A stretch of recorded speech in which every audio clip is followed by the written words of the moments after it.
Bienvenue dans ce 7e épisode de notre série Les découvertes scientifiques dans le Coran.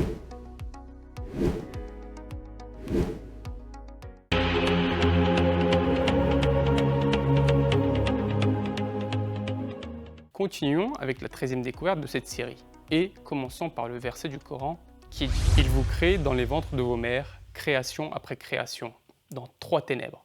Tel est Allah, votre Seigneur, à lui appartient toute la royauté, point de divinité à part lui, comment pouvez-vous vous détourner de son culte ?» Le Coran nous parle de 3 ténèbres. Voyons ce que la biologie moderne a montré concernant le développement embryologique du bébé dans l'utérus. Nous ne savons pas quand est-ce qu'on a découvert que les êtres humains se développaient en plusieurs stades dans l'utérus. Mais la première illustration connue d'un fœtus dans l'utérus fut dessinée par Léonard de Vinci au XVe siècle.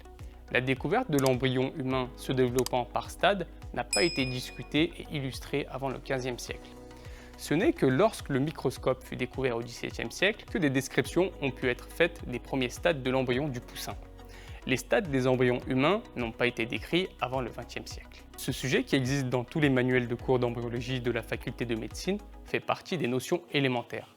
Par exemple, se fait expliquer comme suit dans la source intitulée Basic Human Embryology, qui est l'un des ouvrages de référence de base sur l'embryologie. Premièrement, le stade préembryonnaire, qui se déroule les 2 premières semaines et demie de la grossesse. Deuxièmement, le stade embryonnaire, qui se déroule jusqu'à la fin de la 8e semaine de grossesse. Et troisièmement, le stade fœtal, qui se déroule de la 8e semaine jusqu'à la naissance. Mais là, vous allez me dire que le Coran parle de 3 ténèbres, et que moi je vous parle de 3 étapes dans l'utérus. En effet, je voulais vous montrer l'harmonie présente dans la création du Tout-Puissant. Les 3 ténèbres font référence à l'obscurité de la paroi abdominale antérieure, l'obscurité de la paroi utérine et l'obscurité de la membrane amniochorionique. Pour faire plus simple, le bébé, avant sa naissance, se retrouve à l'intérieur de 3 zones qui sont obscures de l'intérieur et qui sont le ventre de la mère, l'utérus et le placenta. Les informations concernant le développement du bébé dans l'utérus ne peuvent être acquises que par des observations faites avec un équipement technologique moderne. Encore une preuve que le Coran est la parole d'Allah, car ces informations ont été transmises à une époque où l'humanité ne disposait d'aucune information détaillée sur ce sujet. Continuons avec la 14e découverte de cette série. Voyons ce que nous dit le verset. Puis, nous avons créé du sperme d'un point accroché à la paroi utérine une adhérence. Ensuite, nous avons créé de cette adhérence un embryon qui a l'apparence d'une chair à peine mâchable. Puis, de cet embryon, nous avons créé les os. Encore après, nous avons revêtu ces os de chair. Nous les avons couverts de chair. Encore après, nous l'avons construit, c'est-à-dire formé avec toute autre création. Ainsi, Allah est glorieux, il est le meilleur créateur. Avec ce verset, le Coran indique certaines étapes de la formation d'un bébé dans le ventre de la mère. La première étape est la transformation du sperme en une création qui s'accroche, donc qui adhère à une paroi.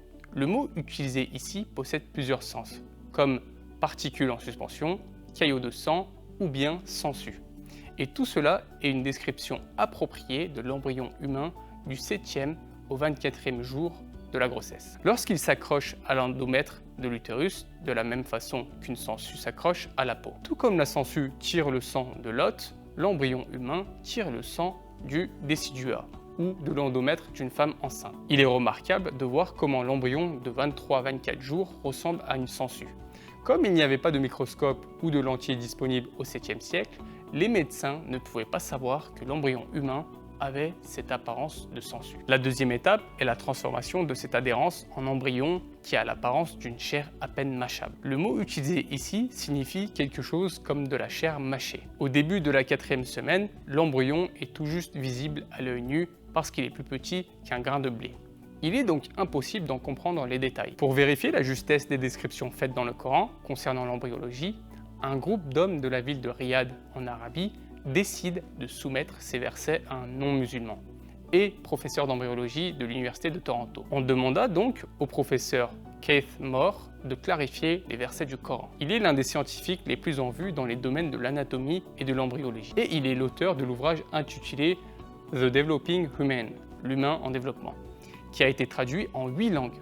Ce livre est un ouvrage de référence scientifique et il a été choisi par un comité spécial aux États-Unis comme le meilleur livre rédigé par un seul auteur. Ce professeur a dit « Ce fut pour moi un grand plaisir que d'aider à clarifier les passages du Coran qui parlent du développement humain. Il ne fait aucun doute à mon esprit que ces passages ont été révélés à Mohammed par Dieu, parce que la presque totalité de ces connaissances n'ont été découvertes que plusieurs siècles plus tard. Pour moi, cela constitue une preuve que Mohammed était un messager de Dieu. D'ailleurs, il a même fait la découverte que l'embryon ressemblait à une sangsue à ce moment-là. Et il a dit « Je n'avais jamais pensé à cette comparaison auparavant ». Lorsqu'il découvrit qu'elle ressemblait en tout point à un embryon humain au début du développement, il décida d'inclure une photo de sangsue et celui de l'embryon dans ses manuels. Lorsque le docteur Moore présenta le résultat de ses recherches à Toronto, cela créait certains remous au Canada. Un journaliste demanda au docteur « Ne croyez-vous pas que les Arabes connaissaient peut-être ces choses ? La description de l'embryon, son apparence et ses modifications physiques au fur et à mesure de sa croissance. Ce n'étaient pas des scientifiques, mais peut-être avait-il fait des dissections sur des humains ?» Le professeur lui fit remarquer qu'il passait à côté d'un point très important. Toutes les images montrées lors de la recherche provenaient de photos prises à travers un microscope. Il ajouta « Peu importe que des gens aient fait des dissections ou tenté de découvrir certains faits sur l'embryologie, il y a de cela 14 siècles, ils n'auraient rien pu voir de toute façon. » La troisième et quatrième étape de la transformation est le fait que l'embryon évolue et que les os et les muscles se forment. Ceci concorde avec le développement embryologique. D'abord, les os se forment comme des modèles de cartilage et ensuite, les muscles se développent autour d'eux à partir du mésoderme somatique. Certaines personnes essayent de dire que le Coran comporte une erreur ici, en disant que la science affirme que les os apparaissent après la chair. Mais ici, on parle de quelle chair? C'est normal qu'ils affirment cela, car on a vu dans le Coran aussi que la chair de l'embryon existe, car l'embryon existe déjà. Il est évident qu'ils parlent de la chair non osseuse, formée en même temps que l'embryon. À cela peuvent s'ajouter quelques organes qui ne sont pas soutenus par les os, comme le cœur. Par la suite, les os sont créés et pour finir, les muscles formés viennent se rattacher aux os. Et les organes formés sont soutenus par la structure miniature osseuse. On voit clairement que le Coran ne comporte pas d'erreurs.